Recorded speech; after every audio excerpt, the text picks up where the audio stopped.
born at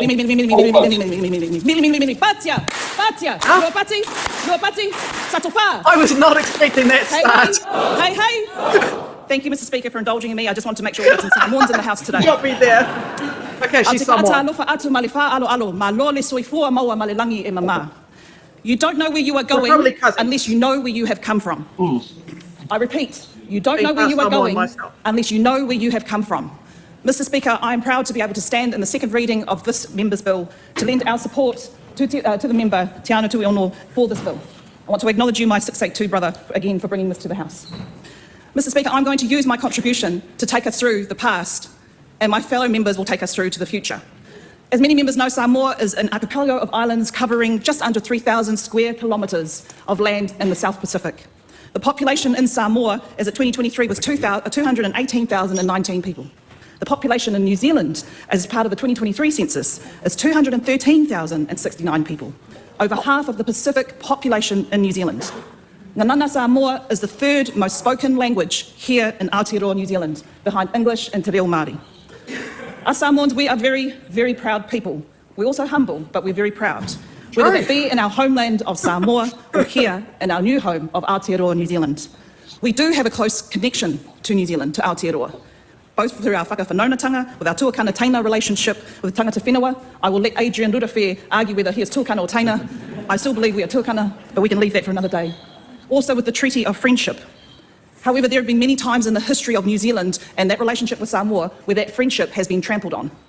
The Talloon that landed in Apia Harbour in 1918 led to the death of thousands of Samoans. 22% of the population was wiped out during the flu. Spanish flu pandemic.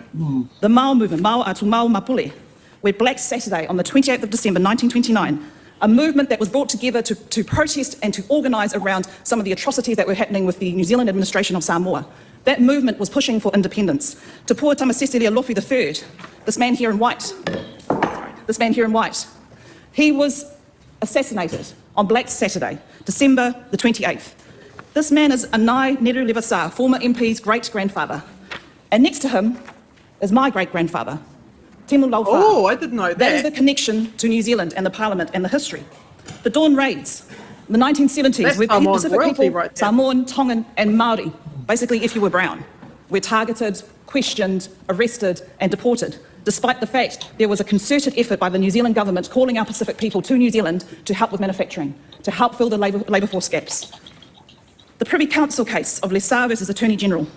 That is why we need to know our past in order to go to the future.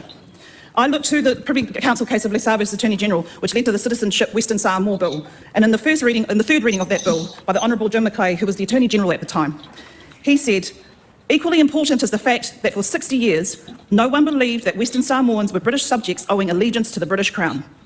No one believed that Western Samoans were British subjects owning allegiance to the British Crown. But he was wrong. Whalema'i Lessar believed she had that citizenship. And as many people in the House know, that went straight through to the Privy Council. And at the very first reading of that Citizenship Western Samoa Bill, Jim McLeay, again, the Honourable Jim McLeay, the Attorney General, said, the Privy Council's interpretation of the 1928 Act remains as the law of New Zealand unless and until legislation reverses it. Remains as law of New Zealand unless and until legislation reverses it. So that legislation, the Citizenship Western Samoa Bill, and now Act, reversed it. And that's how we come to today. The amendments that will be put forward from the Government Administration Select Committee right that wrong. Right that wrong that no one believed that there was allegiance to the British Crown. Right that wrong that Samoans born during that period of 1924 to 1928 were not New Zealand citizens. But Whalema'i Lessar proved that wrong. And today the lesson really for our New Zealand government and for this Parliament is there is a crisis already happening in Samoa today.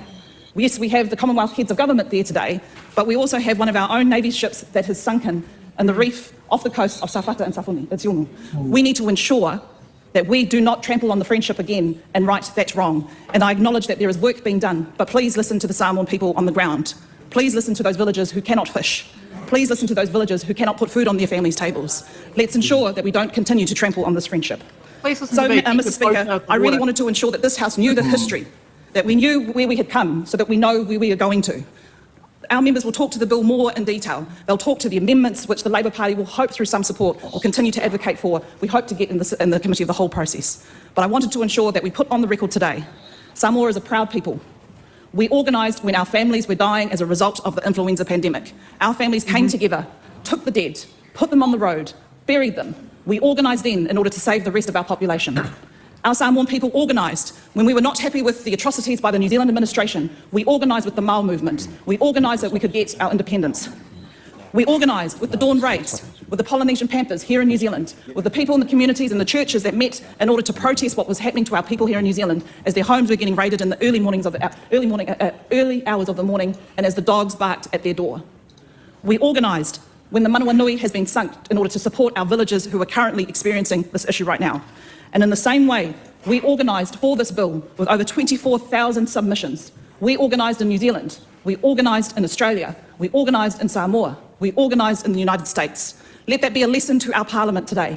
Yes, I am a proud parliamentarian that represents the electorate of Mana, but I am Samoan first.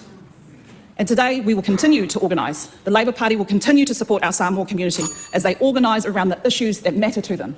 And for the 24,000 submitters who organised to ensure that their voice was heard in this bill, we hear you, and that is why never underestimate a Samoan. We're very nice, we're very smiley, but we're very smart.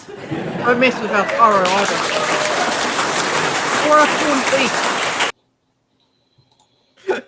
Yeah, and for those wondering, Barbara Edmonds does represent the electorate of Mana, which is in the lower North Island, the election with the highest Pacific Island population,